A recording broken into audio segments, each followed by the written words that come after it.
जब तक है सांसें भजन उनका करेंगे, जब तक है सांसें भजन उनका करेंगे, सदा ईश्वर की तस्वीर धरेंगे, सदा ईश्वर की तस्वीर धरेंगे।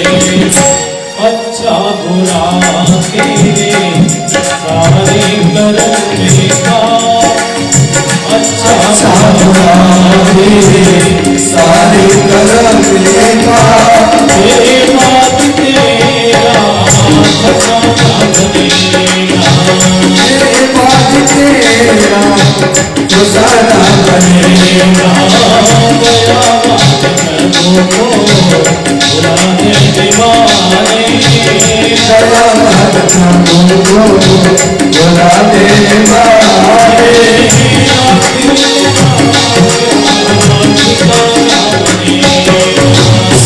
आखिर तेरा ठिकाना बनेगा,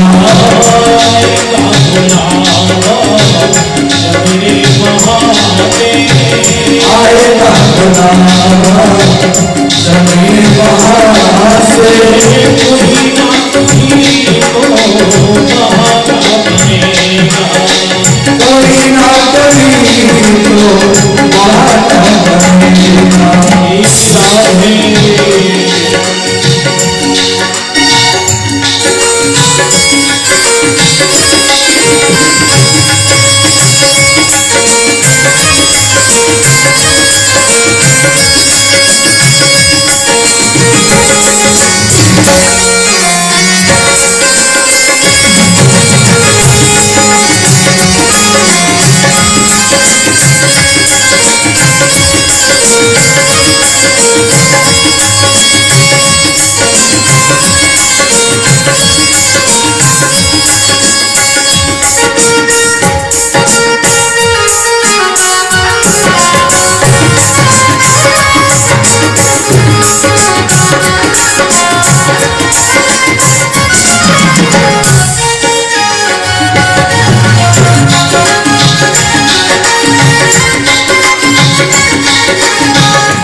करना कठिन है, सहना कठिन है, करना कठिन है, सहना कठिन है, करना कठिन है, सहना कठिन है, करना कठिन है, सहना कठिन है। भक्ति की राह में चलना कठिन है, भक्ति की राह में चलना कठिन है।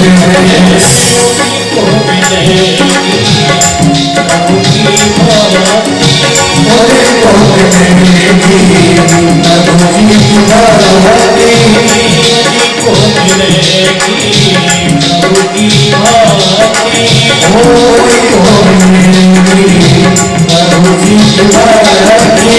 तुझसे हरि का दीवाना हुआ है, तुझसे हरि का दीवाना हुआ है। गया मान कर्मों को बुलाने दीवाने, गया मन कर्मों को बुलाने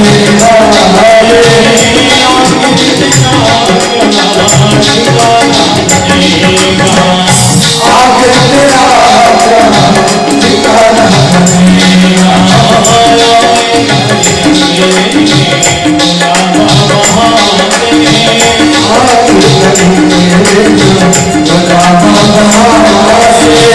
कोई ना कोई को बहाना बनेगा,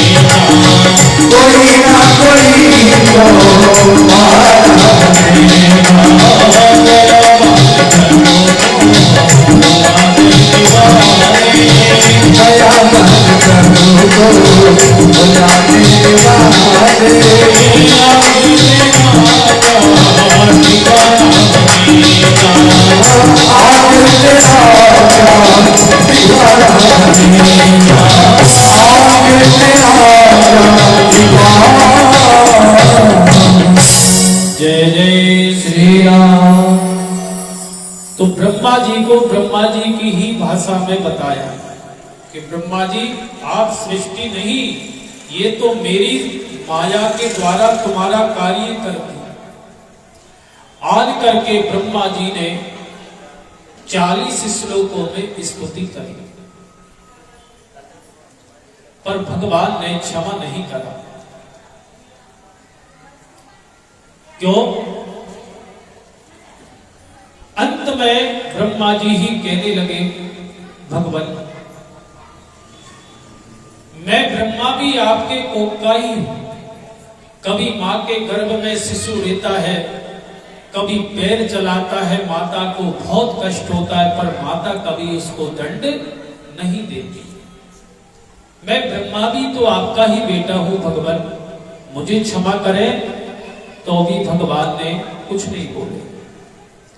अंत में ब्रह्मा जी ने कहा कि आप मुझे क्षमा नहीं करें कोई बात नहीं है, पर इन ब्रजवासियों का आप ऋण कैसे उतारोगे? ब्रह्मा जी सोच रहे हैं कि ब्रजवासियों की चर्चा करोगे, भगवान प्रसन्न होकर के क्षमा कर दे। भगवान ने कहा मानो ब्रह्मा जी से कि मैं एक लोक में पहुंचा दूंगा। ब्रह्मा जी कहने लगे आप एक ही जगह सबको भेज रहे हैं।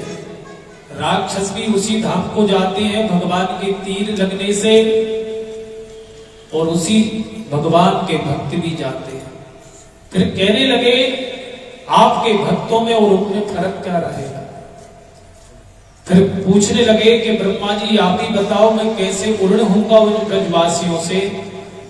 तो ब्रह्मा जी कहते हैं कि इन ब्रजवासियों के आगे हाथ जोड़ करके कि मैं तुम्हारे उससे ऋण नहीं होऊंगा तो ब्रजवासी तुम्हें पूर्ण कर देंगे। इतना वार्तालाप हुआ, पर ब्रह्मा जी को भगवान ने क्षमा नहीं करा, और अंत में ब्रह्मा जी 40 श्लोकों में स्तुति करते चले गए। जय जय श्री राधे।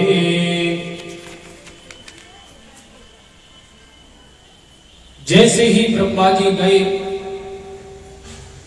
और नारद जी रमण करते हुए चल रहे थे, श्रीमन नारायण नारायण नारायण।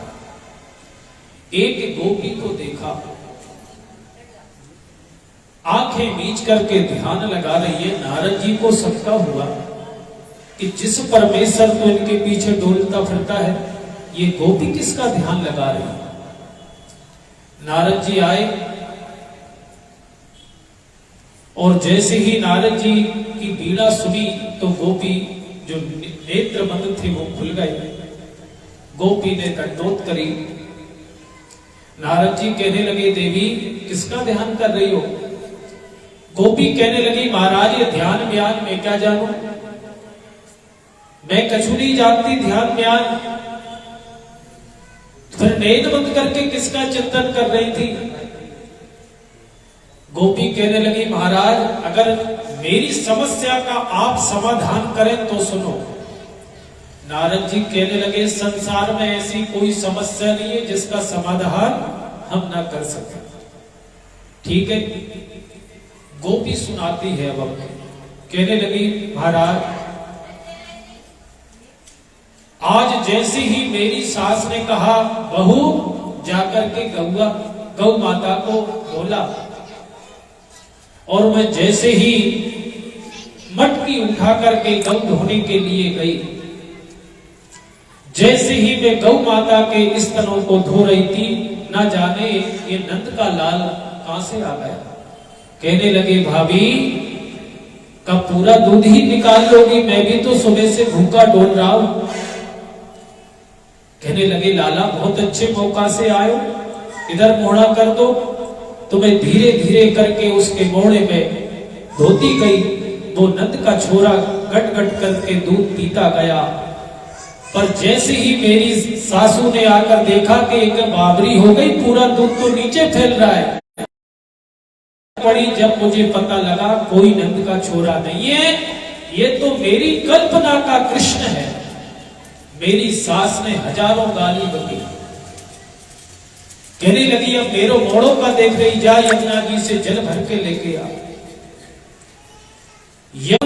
उसी समय नंद का छोरा आ गया। भाभी कछु ज्यादा ही डांट पड़ गई क्या? सासू ने देखी कि जो बहू अकेली कौन से बड़बड़ा रही है, जान करके देखा तो वहां कोई नहीं।